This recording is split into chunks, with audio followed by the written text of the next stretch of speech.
Chandausi property डीलरों द्वारा सरकारी भूमि पर कब्जे की शिकायत पर जिला अधिकारी ने लिया संज्ञान। ग्राम समाज की भूमि को कराया कब्जा मुक्त, कांटेदार तारों से कराई सरकारी भूमि की तार कसी। डीएम बोले, जिन लोगों ने सरकारी भूमि को अपनी निजी भूमि में मिलाकर कब्जा किया उन पर एफआईआर दर्ज कराकर भूमाफिया की कार्यवाही होगी। कब्जा कराने में लिप्त ग्राम प्रधान और लेखपाल की मिली भगत बताते हुए डीएम ने उन पर भी कार्यवाही की बात की है। ग्राम प्रधान और तहसील अधिकारियों से मिलकर निजी भूमि मालिक ने सरकारी जमीन को निजी प्रॉपर्टी में मिलाकर पूरी जमीन को करोड़ों का बना रखा था। डीएम श्री राजेंद्र पेंसिया ने कराया सरकारी भूमि को कब्जा मुक्त, अब उस पर बनेंगे सरकारी कार्यालय। यूपी के जनपद संभल की तहसील चंदौसी बदायूं मुरादाबाद गांव पथरा हाईवे किनारे सरकारी भूमि पर कब्जे का मामला सामने आया है, जहां निजी भूमि मालिक की गांव प्रधान और लेखपाल की मिली भगत सामने आ रही है। हाईवे किनारे निजी प्रॉपर्टी के सामने थे सरकारी खाद के गड्ढा का मिट्टी से भराव कर निजी भूमि मालिक ने निजी प्रॉपर्टी में शामिल कर लिया, जिसकी शिकायत गांव निवासियों ने डीएम और एसडीएम चंदौसी से की। तो डीएम के आदेश पर एसडीएम चंदौसी नीतू रानी अपने आला कर्मचारियों के साथ मौके पर पहुंची। एसडीएम नीतू रानी ने मौके पर गांव प्रधान प्रतिनिधि और लेखपाल को बुलाया और उनसे जब जानकारी प्राप्त की तो मौके पर प्रॉपर्टी डीलर ने अपनी निजी भूमि के सामने पड़ी सरकारी भूमि पर कब्जा किया हुए पाया, जबकि वह भूमि सरकारी दस्तावेजों गाड़ा संख्या 234-235 में खाद के गड्ढे में दर्ज है। आज संभल के डीएम श्री राजेंद्र पेंसिया ने बताया कि सरकारी भूमि पर कब्जा किया था, वह भूमि बहुत कीमती है। उन्होंने सरकारी भूमि की तारकसी कराकर जिन लोगों ने कब्जा किया उन पर भूमाफिया की कार्यवाही और गांव प्रधान और क्षेत्र में काम कर रहे लेखपाल पर भी कानूनी कार्यवाही की बात कही है। हाईवे किनारे पड़ी उस भूमि पर अब बनेंगे सरकारी कार्यालय।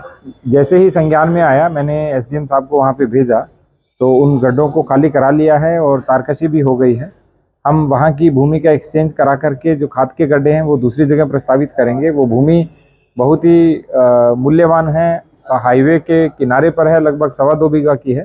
तो जो भी सरकारी कार्यालय भविष्य में आएगा उसके ऊपर हम प्रस्तावित करने का विचार कर रहे हैं ताकि वो भूमि सुरक्षित रहे। प्रॉपर्टी डीलर ने उसको अपनी निजी संपत्ति में मिला लिया है, उन पर कोई हमने 2 चीज़ें बताई है। एक तो जिसने अपने निजी संपत्ति में मिलाया था उस पर एफआईआर कराई जाए, और यदि भूमाफिया की कार्रवाई हो सकती है तो अच्छे से वो भी करवाएंगे, वो मेरी बातचीत चल रही है।